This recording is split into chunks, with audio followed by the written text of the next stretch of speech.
My dear wrestling fans, welcome to the newest episode of the Wrestling Infos podcast. Today, with this young, great lady, you can see, I guess, Xia Lee. Xia Brookside, I'm sorry. How are you doing today? How are you doing today? God. I was good. I have to apologize. I just catch the cold Cut overnight and I'm not. Never mind. It's okay. I've been traveling all day. Yeah, I've heard that you had some troubles and just recently signed a contract and no, things. we're all good. So let's oh wow. I just got to the venue where we're actually wrestling tomorrow and it's incredible. I've never seen anything like it. The production here is absolutely fantastic. I'm so excited. So is it your first time in Poland? It is. It's my first time here. So the first impressions are good.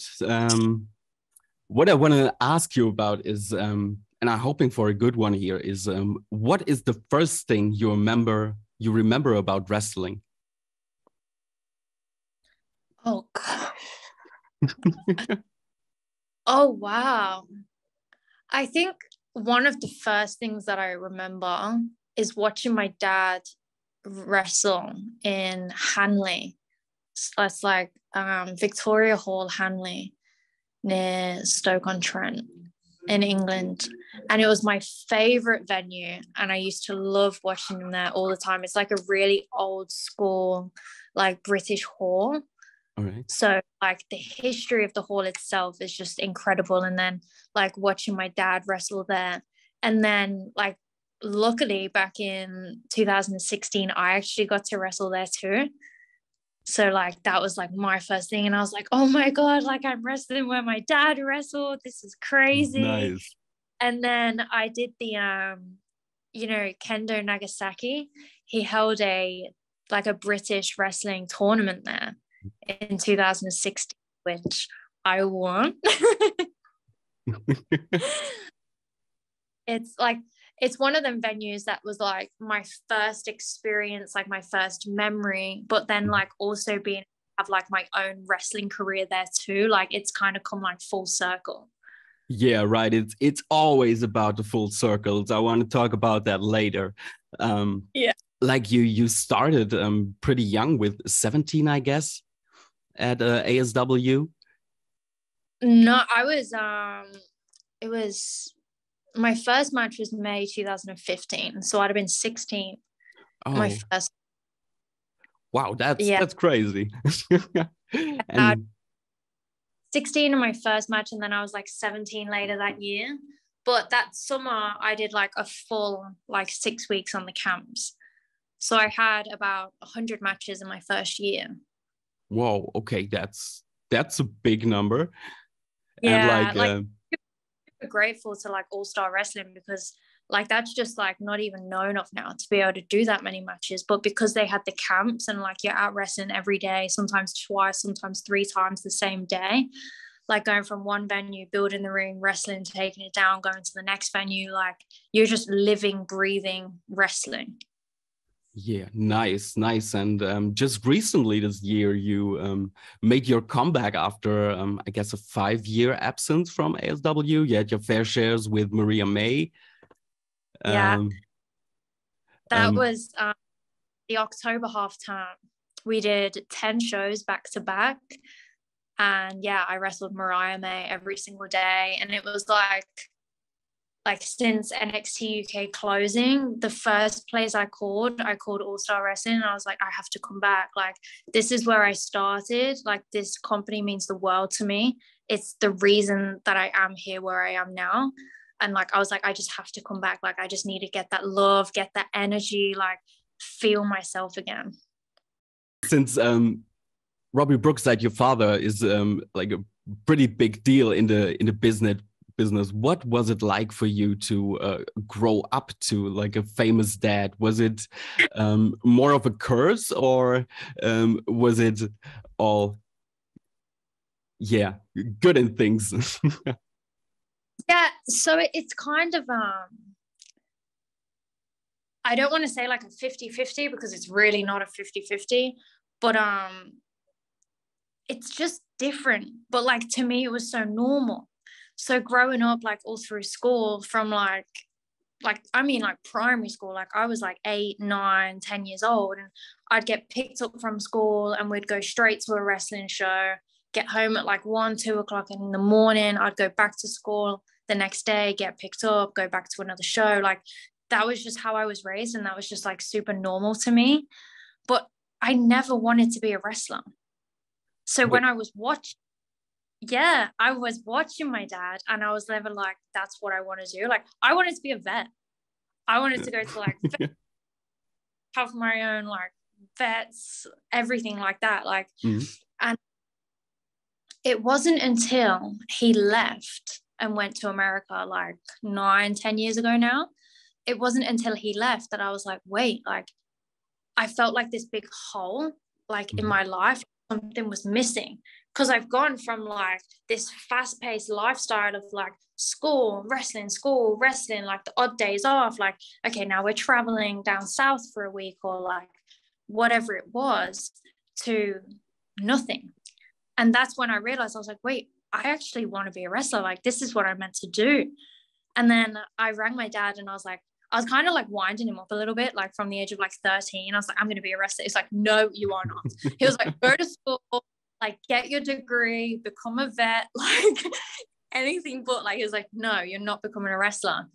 And then when I was 15, this guy called Darren Thunder Walsh, he was like a big wrestler at the same time. Like he wrestled with my dad for years, and he took over his school. So I went in, and I'm like, Uncle Darren, my dad said I'm allowed to train. He did not. And I'm like, yeah, he said I can train. And he's like, okay. Years later, I find out that Darren actually rang my dad and said, is it okay if I train? Yeah, he was like, is it okay if I train her? And my dad's like, look, if she's serious, like I don't want anyone else, like I don't want to get in hurt, like I want to train properly. So like he gave it the all clear, but for years I didn't know that. Like I just went behind my dad's back, and I'm like, yeah, he's great. And he was exactly knowing what you're doing. Yeah, he knew the whole time. But he must be pretty proud of you now, right? Yeah, I think so. No, he is. But like our wrestling careers have been like completely like, we just don't cross paths. Like he's never trained me, he's never done anything for me. Like we don't really speak about wrestling because I wanted it to be like my career. Yeah, I don't know if I lost you. I'm here. All's fine. Since we talked about you debuted with 16, then you did in the age of 19 you did the Mae Young Classic for WWE. What was clinching on your mind when you find out you would be participating in a tournament? Do you remember that? Oh yeah, I remember it. I remember that. Yeah. So that year was so crazy for me. Like 2017 to 2018 was like the craziest, like most accomplished, biggest matches of my career in like the space of a year. So my first tour of Japan with Stardom was July 2017 to October 2017. I came back to England for a month. Then I went to America for a month and did a tour over there. Came back for December, went back to Japan, January through to April, another 3 months. Came home for a month, went back to America, came back. And whilst I was in America, so my life at this point is like living out of my suitcase, right? Like I was never home. Like when I was home, it was like for 3-4 weeks at a time. Like I didn't really unpack ever. Yeah. And then I'm in America I'm staying with my dad, and he like goes out with like his friends for the night. I get this email through from Canyon Seaman, and it's like, hey, we want you to be a part of the Mae Young Classic. Like, do you want to do it? And I broke. I was like, oh my God. So the first thing I do, I'm ringing my dad, and he's like, I know, I couldn't tell you. I was like, what? You know? And he knew. And I was so young, like 19. I know there's like people coming in now like a lot younger than me, and like younger than I was at that time. But we're talking like I don't even know how many years ago now, like 4 or 5 years ago, 4 years ago when this happened. And like, that was crazy at that time. Like for me to even be traveling to Japan and traveling to America and wrestling in Europe, like it wasn't really the in thing at that time. Like it was a big deal to be like 17 traveling on your own, like crazy, like I'm getting on a to this country, who's picking you up? I don't know.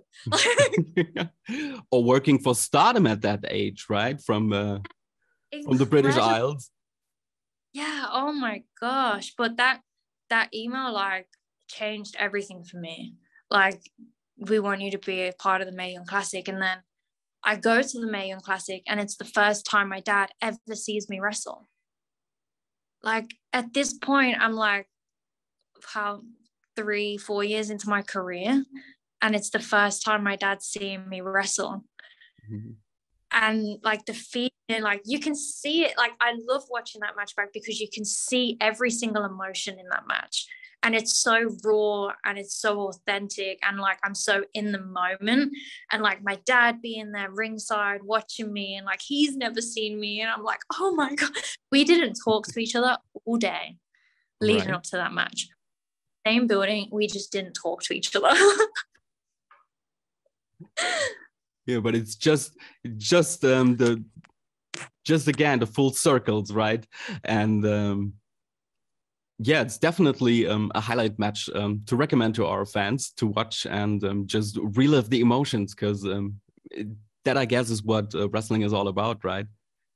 Exactly. It's about feeling it, being in it, feeling the emotions, telling the story. Like that's the magic of wrestling. That's what it's for, right? You say it. But after the Mae Young Classic tournament, your WWE journey wasn't over. So you had your run in NXT UK. What surprisingly to several fans just has gone on a hiatus. So did you and your colleagues had a feeling there might be something up in the air? I don't know. Like, so I went from the Mae Young Classic, and they said, will you stay in America with us, train with us for a couple of weeks? And I was like, sure. Like, I'm just this still teenage girl. I'm like, yeah, I'll do whatever you want. I trained with them for a few weeks, incredible experience. And then they said, we want to fly you back and have you a part of NXT UK. I was like, yeah, I'm ready. I'll go. It's been such a journey, and like looking back, like I know people's careers are like so much longer than mine's been, but like 4 years with the biggest wrestling company in the world is incredible. Like the waves of emotion, how much I've learned, how much I've grown as a wrestler and even as a person in that time. Like you change, like a normal person changes so much between the age of 19 and 24. And that's like in a normal life. Like imagine doing that like on TV, like growing up on TV. Yeah, true. Like it's not like, it's not a normal thing to do, but like I found so much about myself because of that company. Like I learned so much and I grew so much. And I wouldn't say we knew like it was going to come to an end, but it hasn't come to an end. You know, like this is just right now. And this is going to be such a big part of like so many people's careers and journeys. And like this interview one day, like we're going to look back on and we're going to be like, oh my God, that's why that happened. Because I know that like everything happens for a reason. And like this break away, or whatever you want to call it, or like whatever's next, like I don't know what's next, but like one day we're going to get to look back and be like, that was the best thing that could have happened. So when you ask what's next, I can tell you that. So WWE announced NXT Europe for next year. Is this might be something you would be interested in? Yeah, for sure. I mean, I'm not gonna be like, no, I think it's gonna be great. And like, look at how big they made NXT UK in such a short time, and then making that even bigger. And like, there was so many eyes on that brand, and now it's gonna just be this even bigger version with like more talent from all over, like more stories, more history, more journeys. Like, I'm excited for what's next. Like, it's going to be so. Obviously, more promotions, more competition. The ones who profit from it really are in the end fans, and that's what's great about it. But sticking to the present, now you're in Poland, working for Kinguin, Primetime Wrestling #3 Legends. Yeah. You're working the first ever women's match of the promotion. What are your expectations for the show? Oh, I've already been completely shocked. As you said. Yeah, I walked in and it's like just the set, and like not everything's even set up yet. And I was like, whoa, like this is huge. Like when someone rings you and they're like, hey, do you want to come do this show? I'm like, yeah, let's go do a show. You don't really into like the production behind this company has completely overwhelmed me. Like the way that they've taken care of us so far, like there's no fault. Like everything has been so professional. Like the advertising of the show, the announcements of the show, the production that they're putting behind the show, like you have to watch this show. Like you'd be so silly to not tune in and watch. Like it's going to be absolutely incredible. You've got big names headlining the show. You've got matches. You've got me, obviously. So like it's going to be great. Nice. I'm looking forward to see it. Also, a big fan of Joe Hendry, who's also on the show. Yeah. So really, so many big names here. Really looking forward to it. Legend show. Yeah, it's fitting perfectly. Yeah, they're talented from around the world. It's great. So since the past few months, you've been traveling Europe. Pretty basically, we spoke about Stardom. Is there an itch for you to come back to Japan, or even compete in Germany to give the German fans a glimpse of you? That would be like incredible. I mean, I love Japan. Japan is my favorite place to be.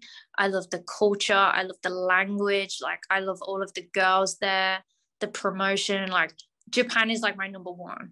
Like back in 2018, I was like, before WWE, like before the Mae Young Classic, like I was about to move to Japan.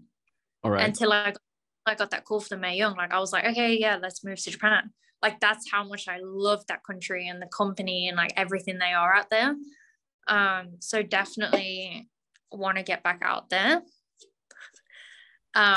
Germany, I actually wrestled in Germany. It's so long ago now. My head is just so crazy. I think it was back in either 2015 or 2016. I wrestled in, I want to say Hamburg, but I feel like I could be wrong. I might check that information. I pick that one up, but I did wrestle out there once and I loved it. But my dad was always a bad guy out there. And at that point in my career, I'd always been the good guy. So I was like going in and I'm like, they hated him over there. Like absolutely hated my dad. And I was like, he's like the biggest heel in this country. Like he'd grow his beard and he's like got his hair down and he'd come out to like the crusher. And I'm like, it is me coming in like, hi. Like just talk about football. Germans will hate you. Which I know nothing about football. you get us all sometimes with football. Yeah, I want to get in like everywhere though. Like I feel like now is my time. Like before I got signed, before 2018, like I was traveling the world. Like I was young and I was traveling and I was coming to Europe and I was wrestling. I was going to America, I was going to Japan. And now that's where I want to be again. Like I'm going to start traveling again. Like this is my first one back in Europe. I'm in Poland. I walk into this absolutely incredible show that they're about to put on. The amount of like the love and the care from the production to put on a show like this for the wrestlers and for the fans, like that's incredible. Like that's where you want to work. Like that's the kind of effort and energy, and like everyone wants this to be incredible. And that's like, I'm just going to keep traveling. So everyone in Europe, I'm available. Let's effing go. Yeah, right, let's go. Yeah, but it's nice to see that this is quality of the product and everything to behind the scenes has grown and is so widely available over Europe and the smaller promotions and something like that. Just awesome. Therefore, what's next for you? So do you have plans for the near future for some bookings or bigger announcements? Yeah, I have some plans that I'm not allowed to talk about yet. It sucks because I'm like, I want to announce it. I'm like, yeah, we're doing this. But I mean, just stay tuned. That's going to get announced in like the next month. So big news coming up then. And then from like next year, I just want to travel. Like I want to wrestle everywhere. I want to wrestle everyone. Like I just want to get back out there and having fun and kicking ass. Let's go. Nice. Do you have any specific dream opponents you're aiming for? Oh, so many. I just did an interview with Tommy Dreamer and Mickie James, and now Mickie James is on my list. Like, I mean, I say now, like she has been for a very long time, but I think even just like having that interview and being like, wait, this is actually a possibility. Like this can happen. Because sometimes I feel like you can get a bit set back and you're like, well, it might not happen. But like, no, it's real. Like this can happen. Like, let's make it happen. So I'm gonna put Mickey's at the top of my list now. Nice. Maybe we can set something up with Impact right here. Yeah, I mean, they're already here. And not speaking of dream opponents, but the people who you enjoyed most working with. Is there someone who you say, oh, this match was absolutely fantastic working with this guy or woman? So I'm going to say this person, Kaylee Ray. I wholeheartedly believe like if it wasn't for Kaylee Ray, I wouldn't have done half the stuff in my career that I've done, because I only trained for a year, maybe less than a year before my first match. And then I went straight on the road, but I was wrestling Kaylee every single day on the camps. And you don't learn more than being in the ring with someone that has traveled the world, that knows so much, that's so intelligent, and just she's like a big sister to me. Like that girl means the world to me, and I really class her as like one of my trainers now too, because if it wasn't for her, like I don't think I'd be here. All right, nice. So we might someday get a rematch of you. We're looking forward to it. Besides wrestling, I know for a fact you're pretty much active on YouTube. You're into hiking. So what are your hobbies when you're not in the ring or not in the gym? Oh, I go to the gym every day. I've started playing guitar, acoustic guitar. I love music. Actually, I wanted to be a musician. My role model growing up was actually Avril Lavigne. Oh, like pop song, but like I love. So you're a skater girl. I'm a I'm a skater girl, except I rode BMX when I was a teenager. Phase and yeah, I love music. I love traveling. That I climbed Snowdon actually for charity. It was nice. Something that was on my list, but there's a children's hospice near me in Leicestershire that like look after children with like end of life care. So they were like, hey, we're gonna go climb Snowdon and raise money, and I was like, sure, I'll climb Snowdon. It was incredible, like the stuff that they do for that charity. So I love charity work, and I don't know, I just love helping people and getting out there, getting to see people, hang out, you know, anything you can, just socializing, like anything that's just not sat at home. Yeah, right. To come to an end of the interview, I would pretty much thank you of the time for your time and for this chat. Would you tell us where the fans can find you on the social media?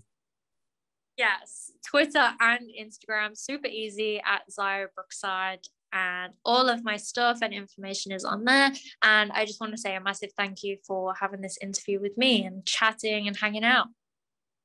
Nice. Very welcome. Thank you. Hope for seeing you again.